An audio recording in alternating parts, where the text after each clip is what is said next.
Aleluia, glória a Deus. Vamos refletir um pouco na palavra de Deus.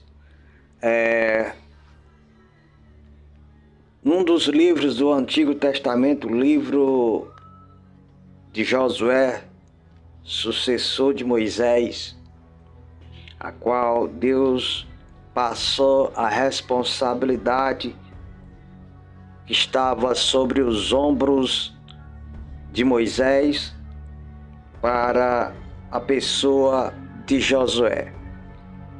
Vamos fazer uso pelo menos 3 versículos para a nossa reflexão de hoje. Meu nome é Giovanni, diácono da Casa do Senhor. Estou aqui mais uma vez para fazer uso das Escrituras, trazendo assim uma reflexão para a minha, para a tua e para a nossa vida. Livro de Josué, capítulo 7, vamos logo no versículo 6, que diz assim a palavra do Senhor. Então Josué rasgou as suas vestes, se prostrou em terra sobre o seu rosto, perante a arca do Senhor até a tarde. Ele e os anciões de Israel, e deitaram pó sobre as suas cabeças. Não quis me estender em todos os versículos, que eu acredito que os irmãos já conhecem a história de Acã, pecado de Acã, as consequências e os resultados final. Bom, quero trazer uma reflexão com base nisso. Não que tenha acontecido como foi narrado aqui, Então Josué rasgou as suas vestes e se prostrou em terra sobre o seu rosto perante a arca do Senhor até a tarde.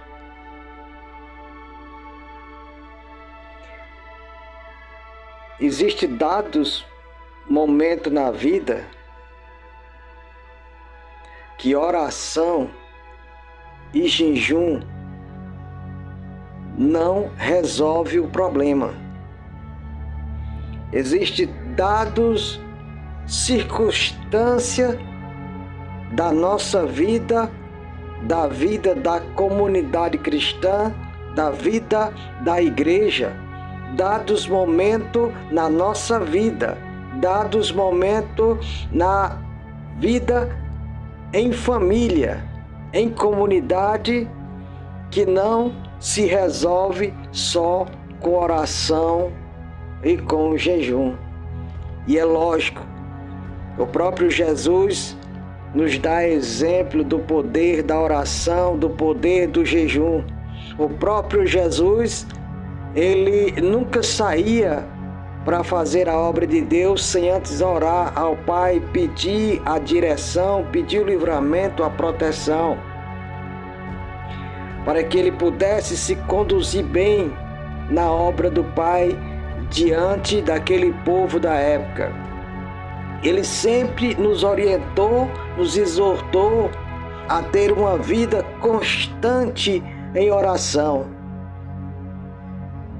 porque a oração verdadeira, ela nos liga mais e mais a Deus, nos torna mais confiante no Senhor através da sua palavra, nos faz unir-se ao Espírito Santo cada vez mais. A oração é essencial para a vida do crente, e o jejum também, dados momentos da vida. O próprio Jesus disse, que certas castas de demônio só saem com jejum e oração. Tem que ter o jejum também para matar a carne, para sacrificar a carne, para nos tornar mais fortes, para enfrentar as adversidades, os problemas, os desafios da vida. Mas há dados momentos na vida de um crente, que não é o caso, como eu dissera antes, de Josué aqui, porque Josué estava inocente do que estava ocorrendo. Josué estava inocente do que estava acontecendo com o povo, porque que eles haviam sido derrotados pelo inimigo. E obviamente, claro, a primeira atitude de um cristão, de alguém que serve a Deus, a se ver em situação adversa, contrário àquilo esperado, é dobrar o joelho, é deitar o rosto em terra e buscar a presença de Deus. Mas no caso de Josué aqui, ele estava alheio, inocente totalmente do que estava acontecendo. Já no caso de alguns cristãos nos dias de hoje, chegado ao conhecimento da verdade, sendo morada e templo do Espírito Santo, continuam querendo resolver todos os problemas somente com jejum e oração. Existem situações, existem adversidades, existem problemas que não se resolvem somente com jejum e oração. O jejum e oração não vai resolver aquele problema. Como o problema que aconteceu na igreja de Corinto, onde apóstolo Paulo repreende os irmãos por ter entre si um homem que se deitava com a sua madrasta, e todos os irmãos sabiam e ninguém tomava uma providência, ficava em jejum e oração. Está escrito assim, irmão, que eles estavam em jejum e oração? Não. Mas pensa comigo, quando surge um problema na igreja, as pessoas devem fazer o quê? Orar e tomar atitude. Mas entendemos pela própria Escritura que os líderes, ou o líder, ou os irmãos que tinham autoridade na igreja, parece que estavam somente em jejum e oração, esperando que Deus resolvesse a causa, esperando que Deus resolvesse o problema. Se o jejum e oração deles fosse a solução para aquele problema, não precisava alguém ter mandado carta para o apóstolo Paulo, narrando essa situação, esse pecado que estava dentro da igreja. E aí foi preciso alguém escrever para Paulo, narrando o acontecido. Será que a liderança e muitos da igreja não estavam em campanhas de jejum e oração? Com certeza, claro que estavam. Então por que o problema continuava, permanecia? Porque o pecado continuava dentro da igreja. Se a igreja estava em campanha de jejum e oração e o pecado continuava. Porque foi necessário alguém escrever para Paulo contando o que estava acontecendo, que alguém estava abusando da sua própria madrasta. E Paulo repreende toda a igreja, cobrando da igreja uma atitude, que a igreja tirasse dentre eles pessoas que praticam tais pecados. Isso é uma ação que cabe à liderança. E não é só com jejum e oração, precisa haver atitude. Tem coisas que, ou a maioria das coisas, se resolve com jejum e oração, é verdade. Mas muitas coisas não é. Muitas coisas tem que ter jejum e oração, mas principalmente atitude. É preciso ter ou entrar com providência. Infelizmente, muita gente hoje vê muitas coisas erradas dentro da igreja. E quando você relata, sabe o que é que eles dizem? Deixa quieto, irmão. é com ele e Deus, é com ela e Deus. Vamos orar para Deus revelar, para Deus repreender, para Deus tirar do meio do seu povo. Irmão, no tocante à liderança, isso é uma responsabilidade da liderança.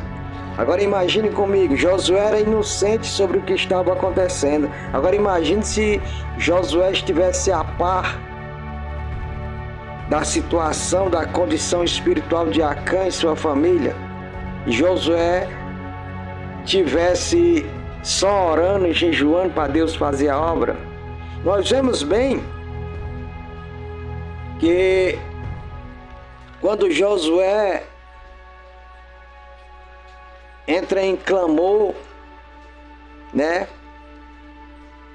busca a presença de Deus, procurando saber onde foi que erraram, onde é que está o erro, por que Deus permitiu essa derrota do povo de Deus contra aquela cidade idólatra. E a atitude de Deus não foi deixar Josué prostrado de manhã até meio-dia, até a tarde, orando em jejum, buscando uma resposta. Mesmo Josué inocente, não estando a par da realidade que estava acontecendo entre o povo. No versículo 10 diz assim: Então disse o Senhor a Josué: Levanta-te, por que estás prostrado assim sobre o teu rosto?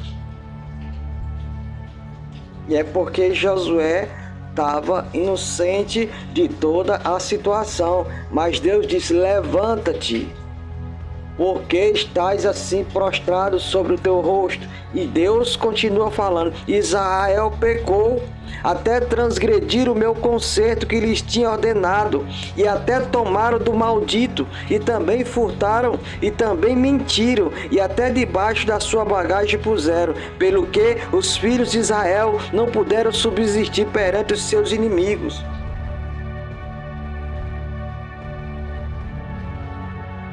Hoje a igreja ela está passando por uma situação crítica, e esse é um dos motivos.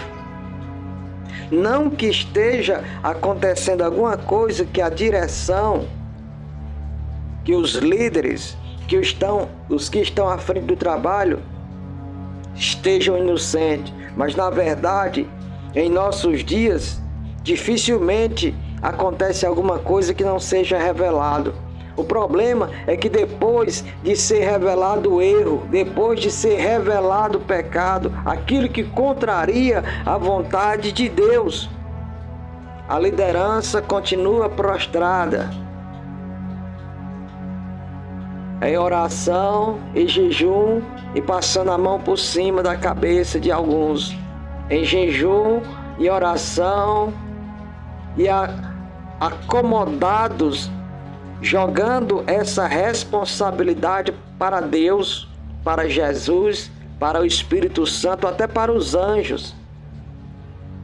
Eles não têm a coragem de enfrentar, de encarar, de tirar o mal de dentro da igreja, porque isso é o chamado fura-bolso, pode trazer problemas financeiros. Eles não querem desgostar certas pessoas que beneficiam eles com presente, com algo a mais no caixa da igreja. São pessoas que têm um tratamento diferenciado, e elas não podem ser contrariadas, embora que estejam em pecado, embora que estejam numa direção contrária à de Deus, elas não podem ser contrariadas. Então, o que é que o homem malicioso faz? Ele atira a responsabilidade que pertence a ele sobre Deus, sobre Jesus, sobre o Espírito Santo. Eu vi, irmão, mas vamos orar e jejuar, porque isso é Deus que resolve. A obra é dele, é ele que vai resolver. E muitas vezes, irmãos, não acontece nada. O mal permanece dentro da igreja, e a igreja começa a sofrer drásticas consequências, primeiramente no número de pessoas que acaba declinando, depois na situação financeira e aí sucessivamente, e a porta que é aberta para um pecado é a mesma porta que se abre para vários tipos de pecado dentro da igreja, porque infelizmente nos dias que antecedem a vinda eminente de Jesus, essa é a nossa realidade. Não contrariar os dizimistas, ofertantes, não contrariar o doutor teólogo, não contrariar o pregador amado pela plateia, não contrariar aquela cantora que cativa, que boa parte da membresia está lá por causa que são idólatras, que adoram ela, que adoram a sua imagem. Então, o que seria melhor é orar e jejuar e passar batata quente para as mãos do Senhor, sendo que cabe a nós essa responsabilidade, porque ela foi entregue em nossas mãos pelo Senhor. Ele não vai entregar uma responsabilidade nas minhas e nas tuas mãos para depois ele estar resolvendo as coisas que eu e você podemos resolver. A palavra do Senhor aqui a Josué foi essa: por que é que você está prostrado? Levanta-te, Israel pecou.